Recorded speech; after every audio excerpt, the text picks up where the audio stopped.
Last time మనం discuss చేసిన egg freezing గురించి ఇంకొన్ని పాయింట్స్ ఇవాళ తెలుసుకుందాం. నేను doctor Shirisha, gynaecologist, Arjun hospital, Kadapa. Egg freezing అంటే ఏంటి, ఎవరెవరు చేసుకోవాలి, ఇది కాస్ట్లీ ప్రొసీజరా, సైడ్ ఎఫెక్ట్స్ ఏమన్నా ఉంటాయా, ఇవి నన్ను కామన్గా అడిగిన క్వశ్చన్స్. సో దీని గురించి ఒక్కొక్కటి తెలుసుకుందాం. ఎగ్ ఫ్రీజింగ్ అంటే మన ఎగ్స్ని రిట్రీవ్ చేసే ఒక ప్రొసీజర్. ఇది అండర్ అనస్థీషియా చేస్తారు. సో డెఫినెట్గా పెయిన్ఫుల్ అయితే కాదు. ఇది కాస్ట్లీ ప్రొసీజర్ అంటే ఇది ప్లేస్ టు ప్లేస్ డిపెండ్ అవుతుంది. It can vary from 50,000 to around 5 lakhs. So దీనివల్ల సైడ్ ఎఫెక్ట్స్ ఏమన్నా ఉంటాయా అంటే సైడ్ ఎఫెక్ట్స్ అస్సలు ఉండదు. It is like a day procedure. You can get the procedure done and walk home back.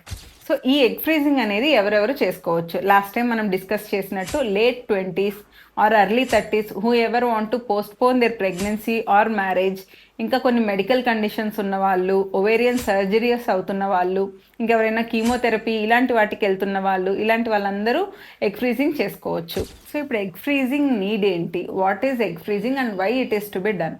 ఎందుకు చేసుకోవాలి egg freezing అంటే, ఇప్పుడు మనం ముందు అనుకున్నట్లే ప్రెగ్నెన్సీ కానీ లేదా మ్యారేజెస్ కానీ లేట్గా ప్లాన్ చేసుకున్నప్పుడు మనం బేబీస్కి బర్త్ డిఫెక్ట్స్ అనేవి ప్రివెంట్ చేయడానికి లేదా మెటర్నల్ కాంప్లికేషన్స్ అనేవి అవాయిడ్ చేయడానికి ఎగ్ ఫ్రీజింగ్ అనే ఒక ప్రొసీజర్ని చేసుకోవచ్చు. సో దీనివల్ల మన ఎగ్ని స్టోర్ చేసుకొని when we're physically, mentally, emotionally fit, we can plan for our pregnancy. So ఇప్పుడు మనం తెలుసుకున్న ఎగ్ ఫ్రీజింగ్ అంతా ఎందుకు చేసుకోవాలి, ఒకవేళ లేట్గా కన్సీవ్ అయితే మనం ముందు అనుకున్నట్లే మదర్కి కానీ బేబీస్కి కానీ బర్త్ డిఫెక్ట్స్ లేదా మదర్కి వచ్చే కాంప్లికేషన్స్ వీటిని ప్రివెంట్ చేయడం కోసం ఎగ్ ఫ్రీజింగ్ అనేది ట్రై చేయొచ్చు. So do follow for more.